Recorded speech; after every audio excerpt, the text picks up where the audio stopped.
मेरे सभी मित्रों को प्रणाम। स्वागत है आपके अपने YouTube channel GP rating full course by Kishan Chauhan में। और हम लोग जो चैप्टर पढ़ रहे थे फायर फाइटिंग एंड सेफ्टी के बारे में, उस चैप्टर का ये लास्ट वीडियो होने वाला है।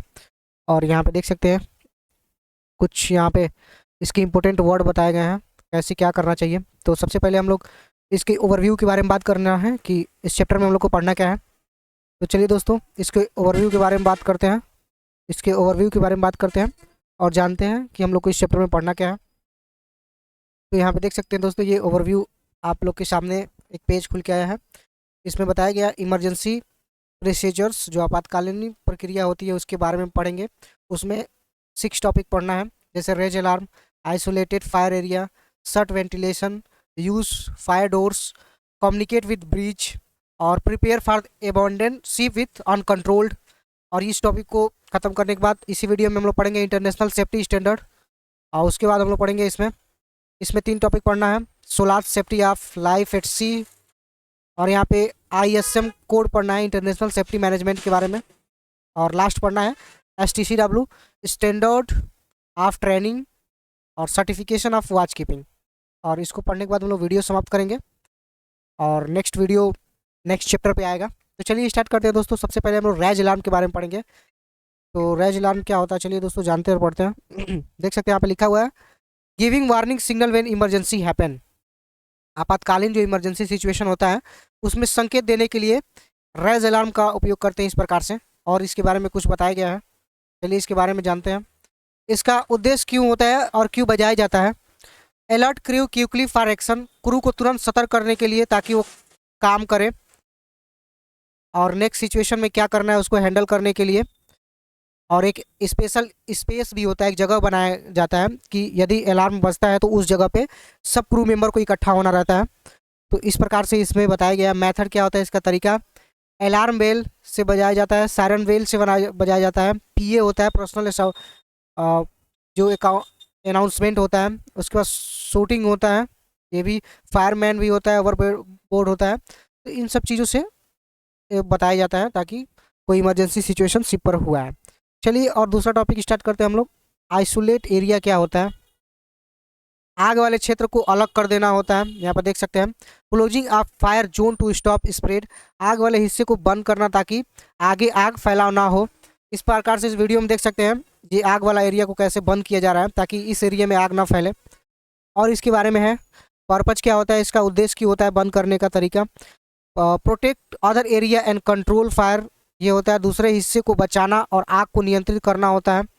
और यहाँ पे बताया गया देख सकते हैं मेथड, तरीके क्या होते हैं इसके। शट डोर, दरवाज़ा बंद करना होता है, और हैच को भी बंद करना होता है। और वेंटिलेशन, जो वेंटिलेशन होते हैं और जो फ्यूल होते हैं वो सप्लाई बंद कर देना चाहिए ताकि आग ना फैले। तो ये दूसरा टॉपिक हम लोग समाप्त करते हैं दोस्तों। अब आगे बढ़ते हैं हम लोग थर्ड टॉपिक पे, जिसका नाम है शट वेंटिलेशन। शट वेंटिलेशन का मतलब होता है वेंटिलेशन को बंद करना। यहाँ पे देख सकते हैं closing ventilation to stop smoke fire spread, ventilation बंद करना ताकि धुआं और आग ना फैले। और कुछ इसमें बातें बताई गई हैं। इसका उद्देश्य क्या होता है, तो इसका उद्देश्य देख सकते हैं control fire protect crew and ship, बताया गया आग को नियंत्रित करना और क्रू व जहाज को बचाना होता है। और इसका मेथड तरीका क्या होता है, शट फैंस, फैन को बंद कर देना होता है। Duct AC and vents, AC और वेंट को भी बंद कर देना होता है। तो इस प्रकार से आग पर काबू पाया जा सकता है। और यहाँ पे 4 में हम लोग स्टार्ट कर दिए हैं यूज फायर डोर, बताया गया fire door are special door design to the resist fire and smoke, बताया गया है फायर डोर विशेष दरवाजे होते हैं जो आग और धुएं को रोकता है। और इसके बारे में जानते हैं, इसका उद्देश्य क्या होता है, stop fire smoke spreading to other areas, आग और धुएं दूसरे हिस्से में न फैले उसको रोकने के लिए ये किया जाता है। इसका method, keep fire door close during emergency, emergency के दौरान खिड़की को बंद रखना चाहिए जैसे इस प्रकार से आग लगता है तो। और चलिए कुछ नेक्स्ट टॉपिक के बारे में बात करते हैं दोस्तों। पांचवा है कम्युनिकेट कैसे करना है, कम्युनिकेट द ब्रीच, ब्रीच से बातचीत कैसे करना है। तो यहाँ पे देख सकते हैं बताया गया है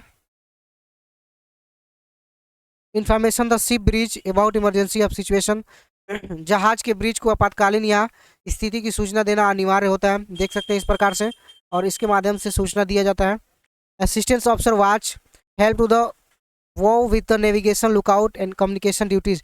जो ऑफिसर होते हैं उसकी मदद करनी चाहिए, नेविगेशन और निगरानी और बात और कार्य करने में की सहायता करने में उसका हेल्प करनी चाहिए। चलिए और इसके बारे में कुछ नेक्स्ट जानते हैं। इसका उद्देश्य क्या होता है? Bridge control ship so quick info help in the safe action. Bridge जहाज नियंत्रण करता है इसलिए तुरंत सूचना सुरक्षित करने में मदद करता है। और इसका मेथड क्या होता है देख सकते हैं दोस्तों। यूज टेलीफोन और इंटरकॉर्न, वाकी टॉकी और पीए सिस्टम। टेलीफोन का यूज करना चाहिए, इंटरकॉर्न का यूज करना चाहिए, वाकी टॉकी का यूज करना चाहिए, पीए सिस्टम का भी उपयोग करना चाहिए, बताया गया है यहाँ पे देख सकते हैं। चलिए नेक्स्ट टॉपिक और बात करते हैं दोस्तों। यहाँ पे बताया गया है preparation of abandon ship on control. अनियंत्रित स्थिति में जहाज को छोड़ने की तैयारी किस प्रकार से होती है?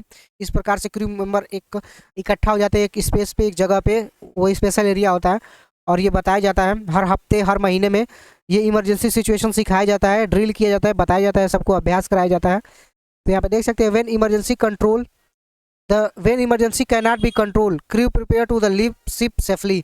जब इमरजेंसी सिचुएशन में नियंत्रण न हो सके जहाज पर तब क्रू सुरक्षित रूप से जहाज को छोड़ने की तैयारी करता है। अब हम लोग नेक्स्ट टॉपिक स्टार्ट कर चुके हैं, अब इसके बारे में हम लोग पढ़ते हैं। और यहाँ पे देख सकते हैं international safety standard SOLAS system के बारे में बताया गया है। Safety of life at sea, SOLAS का फुल फॉर्म बताया गया है यहाँ पे। सोलास क्या होता है देख सकते हैं इस प्रकार से। अंतर्राष्ट्रीय सुरक्षा नामक सोलास समुद्र में जीवन की सुरक्षा के लिए बनाया गया है। Solas is a international marine time treaty ensuring ship follow minimum safety standard. बताया गया सोलास एक अंतर्राष्ट्रीय समुद्री संधि है जो जहाज़ों को न्यूनतम सुरक्षा मानकों का पालन करने के लिए बाध्य करती है। और इसके बारे में समझते हैं। इसका उद्देश्य क्या होता है? प्रोटेक्ट लाइफ एट सी, समुद्र में जीवन रक्षा के लिए उपयोग किया जाता है। देख सकते हैं इस प्रकार से। स्टैंडर्डाइज्ड सेफ्टी रूल ग्लोबल, सुरक्षा नियमों को विश्व स्तर पर सम्मान बनाना होता है। और ensure ship carry proper equipment, जहाज़ों में सही उपकरण सुनिश्चित करना होता है। तो ये सोलास सिस्टम का नियम होता है। और चलिए नेक्स्ट टॉपिक के बारे में बात करते हैं और पढ़ते हैं। यहाँ पर देख सकते हैं ISM कोड दिया गया, इंटरनेशनल सेफ्टी मैनेजमेंट कोड। इसके बारे में जानते हैं। International rule for the safe ship management, जहाज के सुरक्षित प्रबंधन के लिए अंतर्राष्ट्रीय नियम बनाए गए हैं। जिस प्रकार से देख सकते हैं safety of crew ship and environment, crew जहाज और पर्यावरण को सुरक्षा करने के लिए इसका उपयोग किया जाता है। इसके मुख्य पॉइंट देख सकते हैं। Made by IMO need safety management system SMS clear duties for the company of crew. IMO द्वारा बनाया गया SMS जरूरी कंपनी और क्रू मेंबर के लिए जिम्मेदारी प्राप्त करती है, तय करती है। चलिए कुछ और टॉपिक के बारे में बात करते हैं। जैसा कि यहाँ पे देख सकते हैं, यहाँ पे बताया गया है STCW standard of training certification and की watch keeping, international rule of seafarer training certification and watch keeping. नाविकों को जो सीफेरर होते हैं उनके प्रशिक्षण और प्रमाण और पहरेदारी जो होती है उसके लिए अंतर्राष्ट्रीय नियम बनाए गए हैं। तो यहाँ पे देख सकते हैं ये लास्ट टॉपिक था हम लोग का और इसके उद्देश्य पढ़ के वीडियो को समाप्त करते हैं। आशा करते हैं दोस्तों काफ़ी समझ में आया होगा। तो हमारे चैनल को सब्सक्राइब कीजिएगा। देख सकते हैं इसका उद्देश्य क्या होता है। Ensure qualified seafarer and safety at sea, योग्य जो नाविक होते हैं, जो सीफेरर होते हैं, उसको सुनिश्चित करना होता है जहाँ और समुद्र में सुरक्षा बढ़ाना होता है। इसका मुख्य बिंदु क्या हो सकते हैं? Made by IMO cover officer and crew maritime training certificate watch duty, IMO द्वारा बनाया गया ऑफिसरों का क्रू प्रशिक्षण, प्रमाणन और पहरेदारी शामिल होती है इसमें। तो आशा करते हैं दोस्तों काफ़ी इस चैप्टर से आप लोग सीखने को मिला होगा और उम्मीद करते हैं काफ़ी अच्छे समझ में आया होगा। तो सभी दोस्तों से विनम्र निवेदन है कि चैनल को सब्सक्राइब करें। अब हम लोग नेक्स्ट टॉपिक के बारे में बात करेंगे और नेक्स्ट वीडियो में हम लोग बात करेंगे। तो धन्यवाद दोस्तों, हमारे चैनल को सब्सक्राइब करना ना भूलें।